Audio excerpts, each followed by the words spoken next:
যখন ভগবান শ্রীকৃষ্ণ নিয়েছিলেন কর্ণ ও যুধিষ্ঠিরের দানশীলতার পরীক্ষা। কিন্তু কেন শ্রীকৃষ্ণ এমনটা কেন করেছিলেন এবং এই পরীক্ষায় কে বিজয় লাভ করেছিলেন, সূর্যপুত্র কর্ণ নাকি ধর্মরাজ যুধিষ্ঠির? এইসব প্রশ্নের উত্তর আজ আমরা জানব আজকের এই ভিডিওতে। একবার ভগবান শ্রীকৃষ্ণ অর্জুনকে অসুররাজ বলির দানশীলতার কথা বলছিলেন, যে তিনি কিভাবে বামনরূপী ভগবানকে ভূমি দান করেছিলেন। বলির দানশীলতার কথা শুনতে শুনতে হঠাৎই অর্জুনের মনে একটি প্রশ্ন জাগে। তিনি বললেন, হে মাধব, বলির মতো আর দ্বিতীয় দানী কি এই পৃথিবীতে আছে? অর্জুনের এই প্রশ্ন শুনে শ্রীকৃষ্ণ তাকে বললেন, বলির মতো একজন দানী কেবল এই পৃথিবীতে আছে, আর সে হলো দানবীর কর্ণ।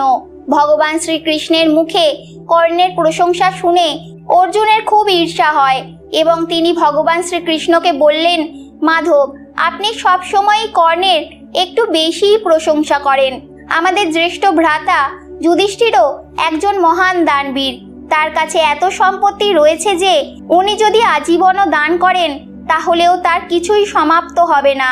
অর্জুনের কথা শুনে ভগবান শ্রীকৃষ্ণ হাসলেন এবং বললেন, তাহলে এসো পার্থ, আমার সাথে এসো, আজ দুজনেরই পরীক্ষা নেওয়া যাক।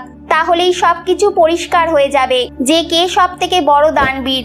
এর জন্য ভগবান শ্রীকৃষ্ণ ও অর্জুন ব্রাহ্মণের রূপ ধারণ করলেন এবং তারা যুধিষ্ঠিরের মহলে পৌঁছালেন। যুধিষ্ঠির তখন তার মহলে দুই ব্রাহ্মণকে দেখলেন এবং তিনি বললেন, হে ব্রাহ্মণ, আমি কি প্রকারে আপনাদের সাহায্য করতে পারি? তখন ব্রাহ্মণের বেশধারী ভগবান শ্রীকৃষ্ণ বললেন যে তার কিছু শুকনো চন্দন কাঠ লাগবে। তখন যুধিষ্ঠির তার সেবকদের বললেন যে যজ্ঞের জন্য যে কাঠগুলি রয়েছে সেগুলি ব্রাহ্মণদের দিয়ে দাও।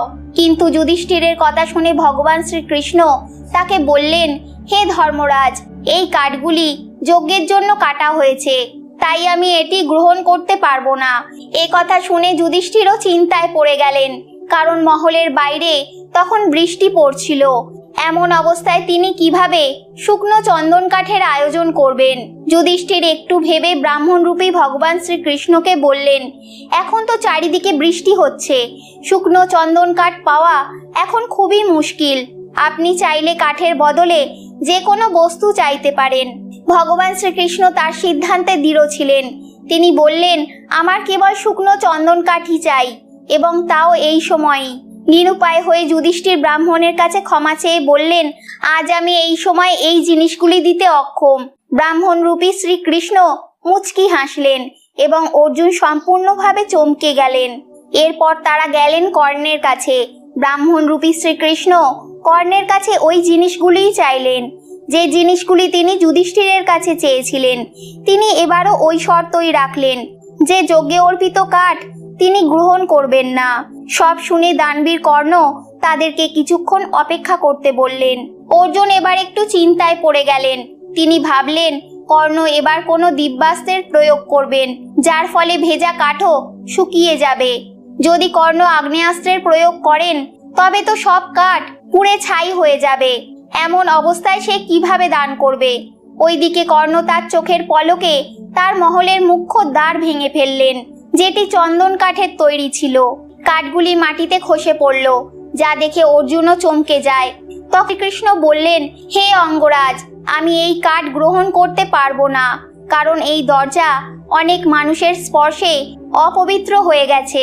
শ্রীকৃষ্ণের এই কথায় কর্ণ একটু ভাবলেন এবং হাত জোর করে তার কক্ষে আসার জন্য অনুরোধ করলেন। কক্ষে তিনি তার পালঙ্ককে, অর্থাৎ যার উপরে তিনি বিশ্রাম করতেন, তাকে তীর দিয়ে কেটে ফেললেন। ভাঙা পালঙ্কের কাঠ চারিদিকে ছড়িয়ে পড়ল। এবার ভগবান শ্রীকৃষ্ণ কিছু বলার আগেই অঙ্গরাজ কর্ণ বললেন, আমার দিব্য কবচ ও কুণ্ডলের প্রভাবেই এই কাঠ এখনো অপবিত্র হয়নি, আপনি এটি গ্রহণ করুন। কিন্তু আরও একবার কর্ণকে পরীক্ষা নেওয়ার জন্য শ্রীকৃষ্ণ কর্ণকে বললেন, আমি যদি এটিও না গ্রহণ করি তাহলে আপনি কি করবেন অঙ্গরাজ? তখন কর্ণ জবাব দিলেন, আমি দেবতাদের কাছে আমার সব পুণ্যের বদলে আপনার চন্দন কাঠের ব্যবস্থা করব। ভগবান শ্রীকৃষ্ণ বললেন, যদি তারা কাঠ দিতে মানা করেন তাহলে আপনি কি করবেন? তখন কর্ণ বললেন, তখন আমি আমার বিজয় ধনুষ তর্কশ এবং আমার সকল দিব্যাস্ত্র দেওয়ার জন্য প্রস্তুত হব, এবং তার বদলে আমি আপনার জন্য চন্দন কাঠের ব্যবস্থা করব। শ্রীকৃষ্ণ তো আগেই জানতেন কর্ণের ব্যাপারে, কিন্তু অর্জুন কর্ণের এই দানশীলতাকে দেখে স্তম্ভিত হয়ে গেলেন। তার এই হাল দেখে ভগবান শ্রীকৃষ্ণ বললেন, পার্থ, এবার তো তুমি বুঝেই গেলে কর্ণকে কেন আমি সব থেকে বড় দানবীর বলি। চন্দনের দ্বার হোক বা চন্দনের পালঙ্ক, এগুলি তো যুধিষ্ঠিরের কাছেও ছিল, কিন্তু দান দেওয়ার সময় এগুলির কথা তো তিনি ভাবেননি। যুধিষ্ঠির একজন দানবীর, একথা সত্য, কিন্তু কর্ণ সংসারের সব থেকে বড় দানী, এতে কোনো সন্দেহ নেই। এই দানশীলতার কারণেই কিন্তু তার মৃত্যুও হয়। বন্ধুরা, এ বিষয়ে আপনারা কি মনে করেন? আপনাদের মতামত অবশ্যই কমেন্টে জানাতে ভুলবেন না।